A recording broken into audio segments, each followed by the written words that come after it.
Silakan duduk. Ya, Bu. Baik, Assalamualaikum warahmatullahi wabarakatuh. Waalaikumsalam warahmatullahi wabarakatuh. Gimana nih tadi perjalanannya ke sini? Alhamdulillah, Bu, lancar. Alhamdulillah ya. Baik, izinkan saya memperkenalkan diri. Nama saya Ingrid Pasega. Oke, izinkan saya memperkenalkan diri terlebih dahulu juga ya. Nama saya Anissa Nurzurifa. Di sini saya sebagai konselor yang akan membantu kamu dalam sesi konseling pada hari ini. Baik, Bu. Jadi gimana nih kabarnya? Alhamdulillah, Bu, baik. Tapi akhir-akhir ini sedikit kewalahan dengan tugas-tugas kuliah online.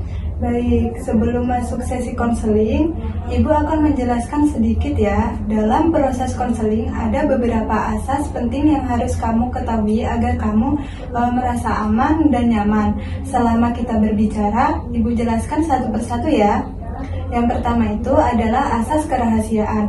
Semua yang kamu ceritakan di ruangan ini, Ibu akan jaga kerahasiaannya. Artinya, Ibu akan menceritakan masalahmu kepada orang lain tanpa izinmu. Hal ini penting supaya kamu bisa lebih terbuka dan jujur tanpa merasa takut. Yang kedua adalah asas kesukarelaan. Artinya kamu datang ke sini dan mengikuti proses konseling atas kemauan diri kamu sendiri ya, bukan karena paksaan dari siapapun. Konseling akan berjalan baik kalau kamu memang punya keinginan untuk berubah dan terbuka pada prosesnya. Terakhir, asas keterbukaan. Dalam sesi konseling, penting bagi kamu untuk bercerita dengan jujur dan terbuka tentang apa yang kamu rasakan dan alami. Ibu tidak akan menilai atau menghakimi kamu, jadi kamu boleh bercerita apa adanya. Baik, Bu.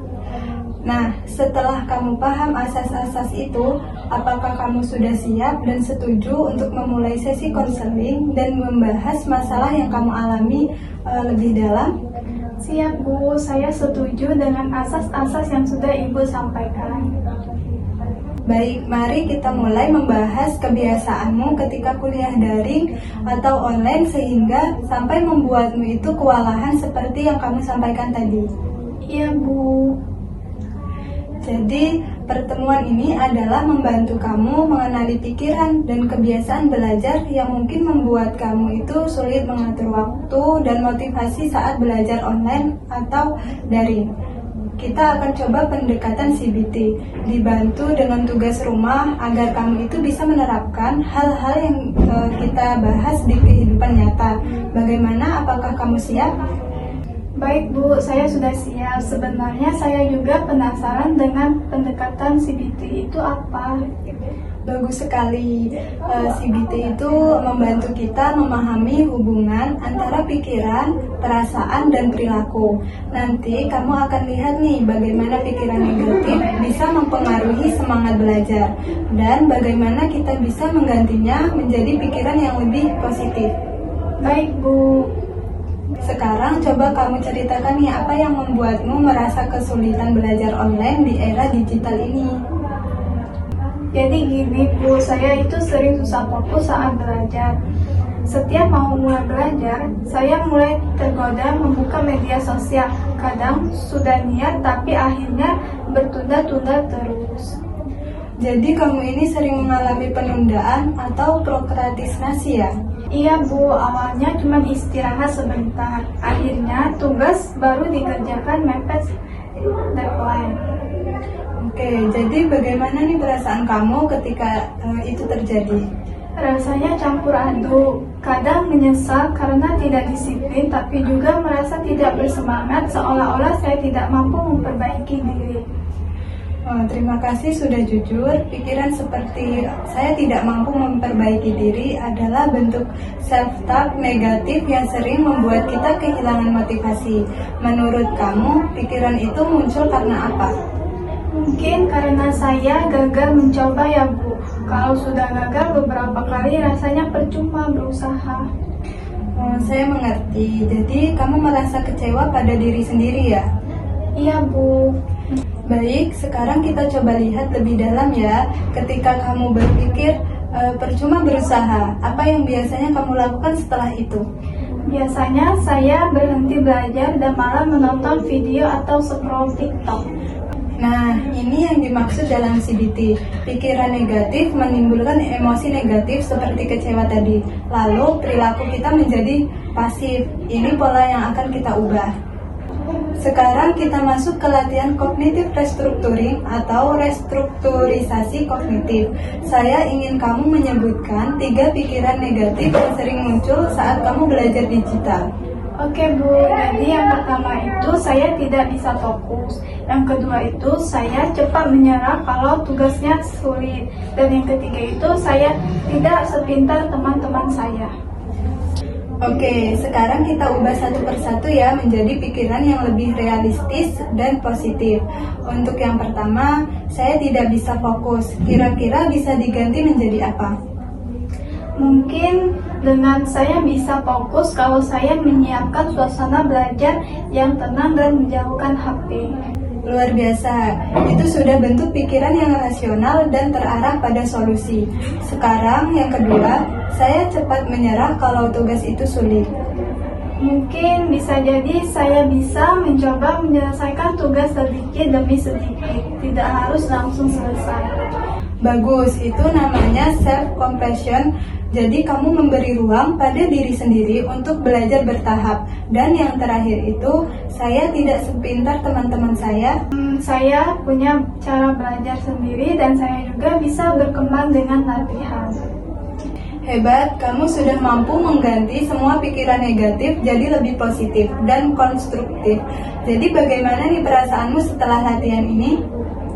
Jujur ya Bu, saya merasa lega dan ringan, jadi sadar kalau selama ini yang bikin saya berhenti itu bukan karena saya bodoh, tapi karena saya sudah pesimis duluan.